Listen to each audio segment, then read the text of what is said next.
Delhi excise policy को लेकर विवादों में फंसे मनीष सिसोदिया की मुश्किलें कम होती नहीं दिख रही हैं।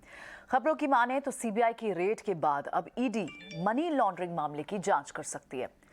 दरअसल सीबीआई ने सिसोदिया पर जिन 3 धाराओं के तहत केस दर्ज किया है, उनमें 2 धाराएं मनी लॉन्ड्रिंग से जुड़ी हुई हैं।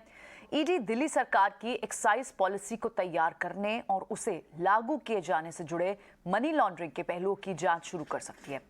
इससे पहले कल सीबीआई ने मनीष सिसोदिया के घर की 14 घंटे से ज्यादा तलाशी भी ली। सीबीआई ने सिसोदिया समेत 15 लोगों पर केस दर्ज किया है। सिसोदिया के खिलाफ जांच एजेंसियां एक्शन में है। लेटेस्ट अपडेट लेने के लिए एक बार दिल्ली से हमारे सहयोगी गौरव श्रीवास्तव हमसे जुड़ गए हैं, उनसे समझते हैं। और बहुत ही बेबाक अंदाज में मनीष सिसोदिया अपनी बातों को रख रहे हैं, लेकिन 14 घंटे की जो ये तलाशी अभियान हुआ है, क्या उसमें कुछ और क्रूशियल इंपॉर्टेंट चीजें निकल कर आई हैं जो पब्लिक डोमेन में है?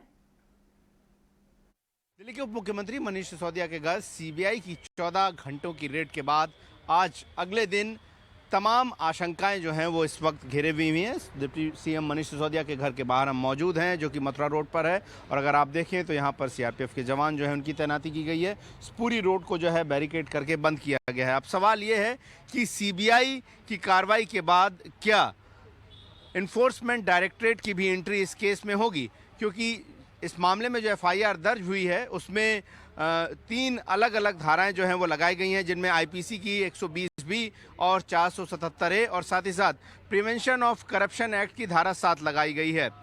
प्रवर्तन निदेशालय के शेड्यूल्ड ऑफेंस को अगर हम ध्यान से देखें तो उनमें प्रिवेंशन ऑफ करप्शन एक्ट और साथ ही साथ 120 बी दोनों आते हैं। और ऐसे में इन दोनों धाराओं में प्रवर्तन निदेशालय भी जो है वो जांच कर सकता है। ऐसे में अब सवाल यही है कि क्या पैसों के फेर के कथित आरोप के मामले में अब प्रवर्तन निदेशालय भी डिप्टी सीएम मनीष सिसोदिया और अन्य तमाम अधिकारी जो इस पूरे एक्साइज पॉलिसी में शामिल रहे हैं उनके यहाँ छापा मारकर पूछताछ कर सकती है। हालांकि जो अभी तक एफआईआर दर्ज हुई है उसमें मनीष सिसोदिया समेत 15 लोगों को नामजद किया गया है, जिसमें डिप्टी एक्साइज कमिश्नर के अलावा एक्साइज से जुड़े अन्य अधिकारी और साथ साथ एक 16वां जो लिस्ट जोड़ी गई है उसमें अन्य लोगों का नाम जोड़ा गया, यानी कि इसमें और लोगों को भी शामिल किया जा सकता है इस एफआईआर में। हालांकि कल जो 14 घंटों की रेड पड़ी मनीष सिसोदिया के यहाँ, उसमें तमाम इलेक्ट्रॉनिक एविडेंस के साथ साथ जो है वो तमाम दस्तावेजों को जो है वो सीबीआई की टीम 14 घंटे के रेड के बाद ले गई। इस पूरे प्रेमाइस में जहां पर आधिकारिक आवास उप मुख्यमंत्री मनीष सिसोदिया का है, यहां पर छापेमारी चलती रही। सीबीआई के अधिकारी नजर आते रहे और देर रात जब वो छापा करके निकले तो तमाम सारे डॉक्यूमेंट और एविडेंस जो है उनके साथ में थे। अब सवाल यही है कि क्या सीबीआई के बाद ईडी की एंट्री होगी। हालांकि एक्साइज पॉलिसी पर हो रहे इस पूरी कार्रवाई को लेकर आम आदमी पार्टी लगातार ये कह रही है कि दिल्ली की शिक्षा नीति और अच्छे कामों की वजह से उसकी छवि को खराब करने की कोशिश जो है वो लगातार केंद्रीय एजेंसियों का दुरुपयोग करके की जा रही है। लेकिन फिलहाल देखना ही होगा कि क्या आज फिर उप मुख्यमंत्री मनीष सिसोदिया और तमाम अधिकारियों के घर सीबीआई या फिर ईडी भी पहुंचती है। वीडियो जर्नलिस्ट धीरज पांडे के साथ गौरव श्रीवास्तव, ET 9 स्वदेश, दिल्ली। चलिए ठीक है, बिल्कुल गौरव, शुक्रिया। इस अपडेट का इंतजार रहेगा आपसे इस पर और ज्यादा जानकारी का और लगातार अपडेट्स का।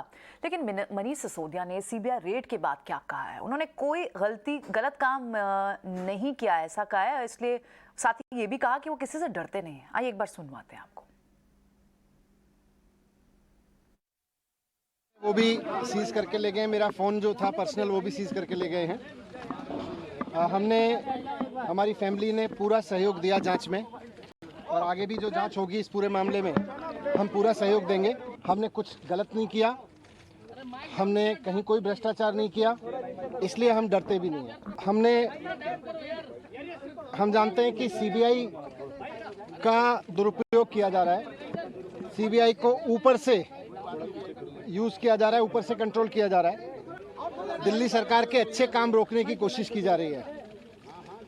हम लोग ईमानदार लोग हैं, कट्टर ईमानदार लोग हैं, ईमानदारी से काम करते आए हैं। पिछले 7-8 साल से जब से राजनीति में आए, ईमानदारी की राजनीति करते आए हैं। हमने कहीं कुछ गलत नहीं किया और आगे भी करते रहेंगे।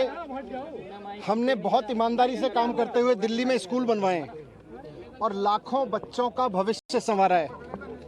हमने ईमानदारी से काम करते हुए अस्पताल बनवाए हैं, लाखों लोगों को इलाज मिला है, लाखों लोगों की दुआएं हैं। लाखों बच्चों की, उनके पेरेंट्स की दुआएं हैं, हम उनके लिए काम करते रहेंगे।